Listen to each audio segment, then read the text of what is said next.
Hello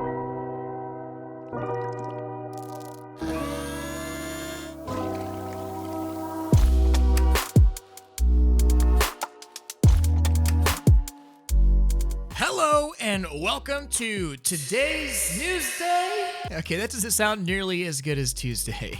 Your number one resource for the entire week's worth of VR news. Today, I have a special surprise for you guys from the only company I've trusted enough to partner up with, and that's GSupps. Look, I know it seems like I'm always making coffee, but a lot of times I just want something that's lighter and not so hot, especially while sweating in VR. So I make myself some GSupps. Actually, it's led to me completely quitting energy drinks, which I'm sure has a net positive for my health in general, especially considering GSupps is sugar-free, keto-friendly, and caffeine actually comes from coffee beans. So as a special token of love to the ThrillSeeker community, GSupps is giving away 50 free sample packs, including free shipping to anyone in the US. All you have to do is tell me your favorite VR game in the comments below and join in my Discord and post anything in the giveaway channel. Winners will be sent a code through Discord to use at checkout. Also, if you're planning on picking up a tub, you could always use code Thrill at checkout for 10% off. Anyways, enough with the giveaway, let's get right into the news. If you remember way back when Phil Spencer from Xbox said nobody is asking for VR and nobody is selling millions and millions of headsets in relation to the Xbox Scarlett getting VR support,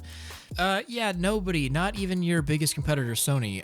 You'll also remember the pretty decent backlash that Phil Spencer and Xbox got from that pretty terrible take. It seems like everyone, including myself in the VR community, was just really disappointed that a company like Microsoft would not only be completely dismissive of the entire VR industry, but we also worried that the Xbox would fall behind PlayStation again in the future due to lack of VR support. I mean, as a PC or Quest user, it really doesn't affect us all that much if the Xbox completely overlooks VR, but at the same time it does. The Xbox One has sold approximately 45 million consoles. Imagine if there was an option for a user base that large to get into VR. That means that even if a tiny fraction of the users jumped onto the VR wagon, we'd get millions of new VR fans. Well, Xbox is still not getting VR support, but Phil Spencer has backtracked just a little. Maybe he saw that his nobody is asking for VR take was not taking into account all the people that actually do. Stating, quote, "I wanted to be clear with our customers on where our focus was. So if customers hoped that Microsoft would bring out a headset for Xbox Series X at launch or something, I was just saying we're not going to do that. We have to focus our efforts on the things that we're going to do right now."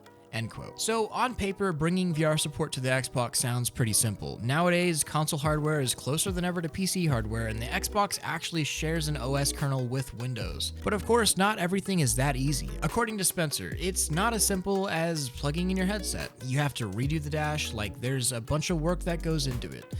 Well, yeah, that makes sense. But really what he means here is that if Xbox were to support VR, they'd really want to put the work in to make the platform great. At this point in time, the Xbox team doesn't see VR support as a needed no-brainer move, but I'm willing to bet that losing another console war to a system that fully supports VR, that being the PlayStation 5, may change their minds. We'll have to see. And while it is good that Spencer and the Xbox team were made aware that there are certainly people that want VR, it's unfortunate that their stance really hasn't changed. On the flip side of the console VR market, for as much credit as I give Sony for being supportive of VR on the PlayStation, an interesting shakeup recently took place in the form of Sony closing down a first-party VR developer Manchester studio. Here's the weird thing though. The only game they had announced was Golem, a PSVR exclusive, and it's been delayed over and over and over again. The studio has yet to actually ship a game or Golem within its 5 years of actually being a studio. It's unsure whether Golem is entirely gone or canceled. It was in development during the early years of VR game development, so it could just be outdated and getting scrapped. Or if Golem is still coming, it will be interesting to see where the devs of Manchester Studio head, because while it's true that Golem was never released and it's been in development for years, the actual developers themselves come from talented backgrounds and are dedicated to work in VR. Okay, now onto our main topic. So about a week ago, Oculus completely made the Quest unavailable from their own website, essentially shutting down all future orders until further notice. Now, I was about 1 second away from making a video on it because this whole VR headsets are out of stock thing is getting really old. I mean, since before Christmas, the Quest and Index have been completely out of stock. My brother, remember this guy? Finally got his Quest that was ordered back in early December just this past week. The orders are crazy backlogged. The novelty of saying, wow, VR is taking off because everything is sold out and everyone wants a VR headset is getting really tiring.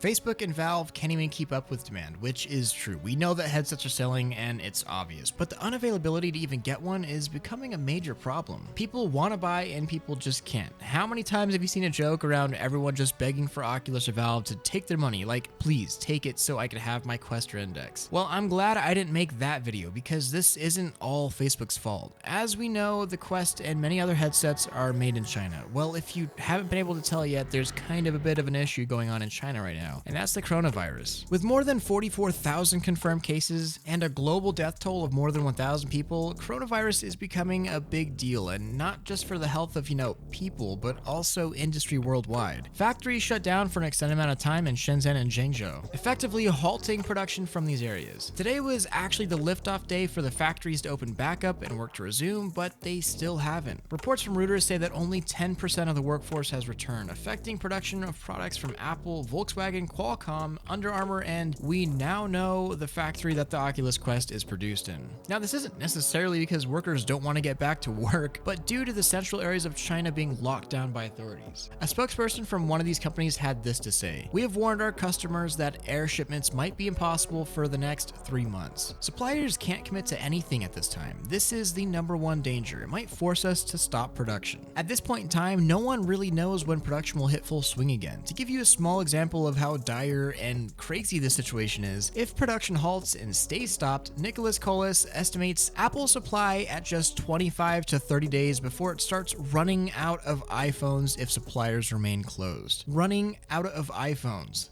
This whole situation is going to have a pretty massive impact on everything, and that includes the production of VR headsets. So really, all I can say here is I hope the situation gets better for the areas affected, not only in China but worldwide. This is a terrible position for any person, company, or consumer to be in, and I seriously hope that the countermeasures to ensure people's safety and stop the spread of the virus are effective. Make sure that you yourself stay safe, and I guess if you have the chance to, get your headset now, at least if you could find one that's available. Of course, factories could open back up tomorrow, and this will all just be a small delay, but worst case scenario, it may be a bit before production ramps back up. Stay vigilant. And like always, following up a very serious topic in this case, gotta lighten up the mood with a meme break! Because ThrillSeeker says there are no good VR memes.